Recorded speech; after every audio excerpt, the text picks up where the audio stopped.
এই শীতের আমেজে জিভের স্বাদ বদলাতে একঘেয়েমি চিকেনের প্রিপারেশন থেকে বেরিয়ে এরকম একটা দুর্দান্ত স্বাদের চিকেনের প্রিপারেশন বানিয়ে দেখতে পারেন।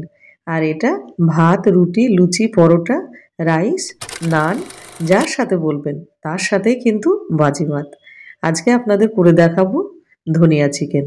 তাহলে চলুন, আশা করি ভিডিওটা খুব ভালো লাগবে। আর যদি ভালো লেগে থাকে অবশ্যই চ্যানেলটাকে সাবস্ক্রাইব করে আমার পাশে থাকবেন।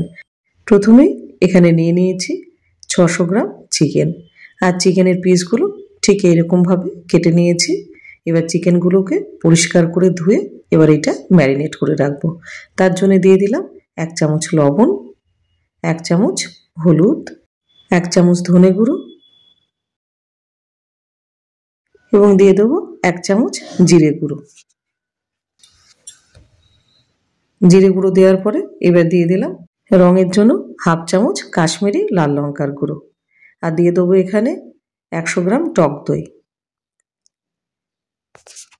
এবারে দিয়ে দেবো 1 চামচ খাঁটি সর্ষের তেল। আর তার সাথে 1/2 চামচ মতো চিনি। হাতটা পরিষ্কার করে ধুয়ে এবার চিকেনটাকে মাখিয়ে নেব। আর এটা খেতে এতটাই স্বাদ হয় যে আপনি ভাত কিংবা রুটি কিংবা লুচি দুটো ধরেই খাবেন, খুব ভালো লাগে খেতে। এবার চিকেনটা ভালো করে মাখানো হয়ে গেছে। এবার মোটামুটি এটাকে আধ ঘন্টার জন্য ম্যারিনেট করে রেখে দেবো। আপনি চাইলে সেখানে ইনস্ট্যান্টও রান্না করতে পারেন, আর না হলে 15 মিনিটও রাখতে পারেন। এবার আধ ঘন্টা আমি রেখেছি। এবার একটা মশলা করে নেবো। তার জন্য মিক্সিং জারে দিয়ে দিলাম একটা ছোট সাইজের একটা রসুন, গোটাটাই দিয়েছি। দিয়ে দিয়েছি কিছু আদার টুকরো। আর দিয়ে দেবো 1.5 চামচ মতো চারমগজ। আর দেবো এই 4টে মতো আমন্ড। এবার সবগুলো একসঙ্গে এবার পেস্ট করে নেব। অল্প একটুখানি জল দিয়ে দেবো, দিয়ে একটা মিহি পেস্ট বানিয়ে নেব। পেস্ট করা হয়ে গেছে। এবার এটা ঢেলে আর একটা মশলা করে নেব। আর একই বাটিতে করে নিলাম। এবার দিয়ে দিলাম কয়েকটা কাঁচা লঙ্কা। ঝাল যে যেরকম খাবেন সেই বুঝে লঙ্কা দেবেন, তবে ঝাল একটু বেশি দিলে ভালো লাগে। আর দিয়ে দিলাম বেশ খানিকটা ধনেপাতা। ধনিয়া চিকেন যেহেতু সেখানে একটু ধনেপাতা তো বেশি দিতেই হবে। আর হাফখানা লেবুর রস ভালো করে চিপে এবার এটাকে ব্লেন্ড করে নেব। ব্লেন্ড করা হয়ে গেছে। এবার চলে যাই আমাদের মূল পর্বে, অর্থাৎ রান্নাতে। প্রথমে কড়াইটা গরম করে নেব। এবার তাতে দিয়ে দিলাম খানিকটা সর্ষের তেল। আর এই রান্নাটা আপনি চাইলে সাদা তেলেও করতে পারেন, তবে আমি সর্ষের তেলেই রান্না করতে বেশি পছন্দ করি। ফোড়নে দিয়ে দিলাম 2টো শুকনো লঙ্কা, একটা তেজপাতা, 1/2 চামচ গোটা জিরে এবং অল্প কিছু গোটা গরম মশলা। এবার ফোড়নটাকে খুব ভালোভাবে ভেজে নেব। ফোড়নটা দিয়ে যখন সুন্দর গন্ধ বেরোবে তখন দিয়ে দেবো 2টো বড় সাইজের পেঁয়াজ লম্বা লম্বা করে কেটে নিয়েছি।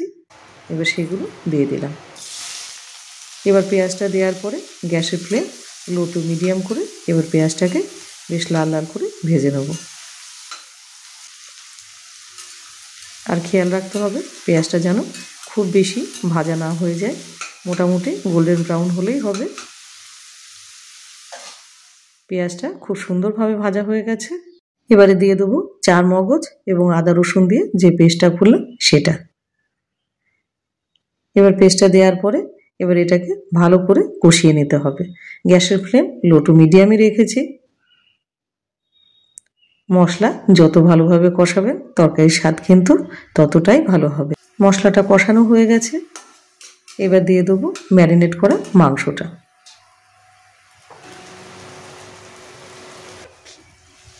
মাংসটা দেওয়ার পরে গ্যাসের ফ্লেম লো টু মিডিয়াম রেখে এটাকে ভালো করে কষিয়ে নেব।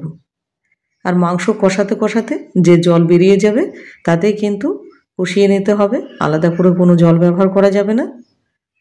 আর গ্যাসের ফ্লেম লো টু মিডিয়ামই রাখতে হবে, হাই করা যাবে না। এবার আস্তে আস্তে মাংসটা সুন্দরভাবে কষিয়ে নিতে হবে। খানিকক্ষণ পরেই কিন্তু মাংস দিয়ে জল ছাড়তে শুরু করবে, কেন দই দেওয়া আছে। এবার এটাকে ভালো করে কষাতে থাকবো। মাংসটা খানিক কষানো হয়ে গেছে। আর দেখতেই পাচ্ছেন কতটা জল ছেড়েছে। এই জলেই কিন্তু পুরো মাংসটা কষানো হয়ে যাবে। আর মাংসটায় যেহেতু আলাদা করে আমি জল দেব না, মাংসের জলেই মাংসটাকে সেদ্ধ করে নিতে হবে। এবার খানিকক্ষণ মোটামুটি 5 থেকে 7 মিনিট মাংসটাকে ভালো করে কষিয়ে এবার এটাকে ঢাকা দিয়ে দেবো। এটা ঢেকে ঢেকে রান্নাটা করতে হবে, যাতে এই মাংসের জলে মাংসটা সেদ্ধ হয়ে যায়। আলাদা করে কোনো জল ব্যবহার হবে না, আর ব্যবহার হলেও সেখানে একদম নামমাত্র। এবার মাংসটাকে ঢাকা দিয়ে দেবো মোটামুটি 7 মিনিটের জন্য। 7 মিনিট পর ফিরে আসলাম। মাংসটায় জল কিন্তু অনেকটা শুকিয়ে গেছে, আর তেল ছাড়তেও শুরু করে দিয়েছে। দেখতেই পাচ্ছেন নিচে কিন্তু হালকা হালকা লেগেও যাচ্ছে। এবার মাংসটাকে আর একটু নাড়াচাড়া দিয়ে এবার দিয়ে দেবো সবশেষে বেটে রাখা ধনেপাতাটা। এবার ধনেপাতার পেস্টটা দেওয়ার পরে এবার বাটিটা ধুয়ে অল্প একটুখানি জল দিয়ে দেবো। অনেকটা লেগেছিল। এবার জল দেওয়ার পরে এবার মাংসটাকে ভালো করে একটু নাড়াচাড়া দিয়ে নিতে হবে।